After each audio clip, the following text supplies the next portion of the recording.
PotatoGM.com, CPGM Henry here. I'm with the CPGM gang, Drew and Juice. Subscribe, like, comment. We're breaking down draft classes. We're in the Carolina Panthers right now. DJ Moore, first round pick, fellas, man. What y'all think, man? Best receiver in the draft? Nah. He was the first one off the board. That's a lot of people's number one receiver. Not my number one. Not my number one. Oh, that's a different video. Check that hashtag Cowboys video. DJ Moore, man, this is a much needed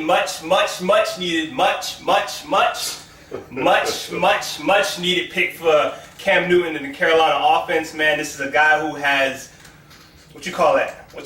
Radius. That catch radius that Cam Newton has to have. You know, Kelvin Benjamin was supposed to be that guy, but, you know, he's moved on to Siberia for receivers in Buffalo. Good luck there, buddy. He got that extra. You know, extra 20 pounds? Got it. Tight end size, player receiver. I got you. Yeah. You know, DJ Moore is, at the end of the day, this guy is a running back when he gets the ball in his hands. That's what he looks like when he catches the football and is headed upfield, man. Breaking tackles. You know, he's not a shake and bake guy, but he's got the catch radius that your boy Cam Newton is going to need and has to have. Otherwise, you know, he's going to have his, he'll probably still have it, his 59% completion percentage or whatever that is. It's Cam. Yeah, that's Cam. But yeah, man, I love the pick of DJ Moore, man. Yeah, I think he's an explosive receiver, like you said. He's like 6 foot, but plays more like 6'4", 6'5", man. He's kind of remind me of maybe like a Roddy White back in the days where he plays bigger than his size. Good Roddy White. Yeah, Roddy White was good for a long time, man. Okay. You hating on the old players, man. But yeah, DJ Moore, like you said, is much needed. Definitely needed. They were running out there. What's his name? Let me find his name, man. I can't. Burson. Burson? Burson? I think it's Burson. They was running out there with Burson and guys like that, man. Shepard, which is, you know, Shepard's a good number 3 receiver, but special team captain. You know, this guy was out there. He's a glue guy. He's a glue guy.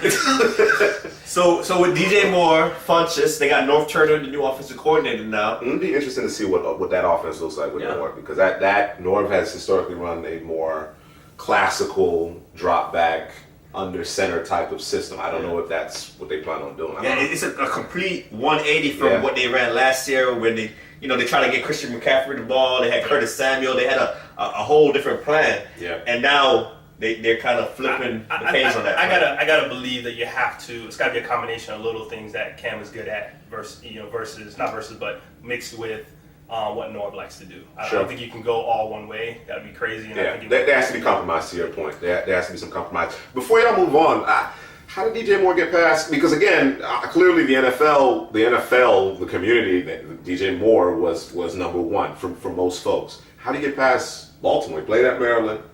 How did he get past the Ravens? You really want me to go there? Ozzie Newsome tease it. Ozzie Newsome has an issue with one position. We'll leave it there. Leave it there. All right. Yeah, and I think that the NFL landscape is like teams are shying away from receivers now because of, you know, what happened over the last 3 years. There's been no production from like first round talent receivers, man. So it's like, you think that's why though? I think teams are shying away, just like running backs are devalued. Sure. I'm thinking receivers are getting devalued also. But in very different ways though. Yeah. I think the thought process with running backs is that they're a dime a dozen. Yeah. You can find one in the 5th round. Absolutely. Yeah. Receivers not so much. It's you know, receivers are like you said, it's one of the hardest positions to transition to. Yeah. So why am I going to select a first round pick when I can get the star defensive players right away? Play. Or a 25-year-old tight end? Are you talking about Hayden Hurst? You talking about Baltimore? I was talking about Baltimore. I know you're talking about in general. But I get it. Defense wins championships. I'm not suggesting that you shouldn't get the pass rusher because there are foundational positions. I would rather have my corner. I would rather have my quarterback. I'd rather have my edge rusher or my interior guy that is disrupting everything. Yeah. But for a team that has struggled so desperately, or particularly when you talk about Moore, because Moore has been debated and discussed to the point that we're talking about Mike Williams. We're talking about Corey Davis. That's the kind of love he was getting in this class. Mind you, everybody is taking a step back and realize, all right, there are we have other needs and there are prospects that will devalue them a little bit. But as far as a receiver position, I mean, it's a pass-first league. Yeah. You know what I mean? So I was surprised so few receivers went in the draft and as late as they did. I was surprised about that. Yeah. Next 2 picks, they addressed defensive back. I think that was their second biggest need was defensive backs. They got Dante Jackson, second round, and Rashawn Golden. Was it double fingers? Double birds to the Bama? Rashawn Golden? You don't remember? He gave him double birds to Bama guys. Did they win? I don't think so. So when you talk about Dante Jackson, you know, he was my number 5, I think. 5 or 4 corner in my rankings, and you know, I just like the style in which he plays, man. And this guy, he can play the slot, he can play, you know, he can play the outside. He has to be in a zone, and I think, you know, playing for the Panthers, I think that he's gonna be right at home with those guys. And he can also play punt, kick, return. You know, was he the fastest corner in the draft? He ran 4.3. 4.3. So. And then you talk about Rashawn Golden, man. This is a guy who actually, I guess they're going to play him at safety. He played, I think his main position was nickel for Tennessee. Double fingers. He's got what this team I think is missing from an attitude and tone setter. You know, you can get that at the safety with Rashawn Golden, man. It's been gone since Josh Norman, man. I think they're bringing it back with this guy right here, man. Their fourth round pick was Ian Thomas. That's your guy. Yeah, Indiana, man. And there's a lot of these guys that were, I think, in my opinion, were underused. When you talk about Schultz, when you talk about Thomas, when you talk about Herndon, when you talk about Smite, these guys were just basically designated to hey man, just go block that linebacker, that defensive end. You know, so I think this guy has a lot of room to grow. I think his best ability actually for him might actually be that he's an excellent pass catcher. Get out in space. A lot of his passes were kind of schemed open. Sure. You know, and he was wide open. Excellent hands. Then you talk about Marquise Haynes. This guy from Ole Miss. He never reached his max potential, man. I think he was a 5-star recruit coming out. Never saw it, man.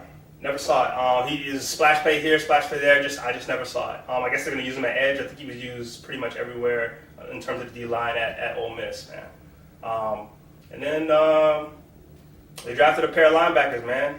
I guess Thomas Davis can't play forever. He's going to miss 4 games this season. Mm-hmm. And they have, who is it? Shaq. You know, who I don't know if he's going to take Davis' spot because he was the strong side linebacker. Strong, so they say he's probably the eventual replacement for Thomas Davis when he leaves. I know these two, one was a 5th and one was a 7th. Jermaine Carter and Andre Smith. They're kind of the same kind of linebacker, light in the pants, can move in space, and are kind of downhill players. And then, you know who Kendrick Norton is from Miami? Yeah, I know who he is. Defensive tackle, you know. Norton had a little, two down. He got a little 2-down ability. He left school too early. Left to school. But you know, a lot of Miami players become better pros. Is he absolutely to that? Absolutely. You on the phone? I'm not. Yes, definitely. Maybe. You know, the Starling Tule, he's now in Buffalo. He's going to play the nose. He's not going to give you much in terms of, collapsing the pocket as a pass rusher, but I think he could be a good 2-down player against the run. I know we got a piece coming out on ConsultatoGM.com breaking down, content written wise. Who's your favorite draft pick for the Carolina Panthers? You know what? No, y'all got to read the piece, man. You got to tease it. Just leave it in there. Read the piece, man. Tease it. There you have it, man. It's the Carolina Panthers draft breakdown. Please subscribe to the YouTube channel, like, comment. Find us anywhere on Twitter, Facebook, YouTube. We're on YouTube, anywhere, man. We're everywhere to search CPGM. Pain is in the building.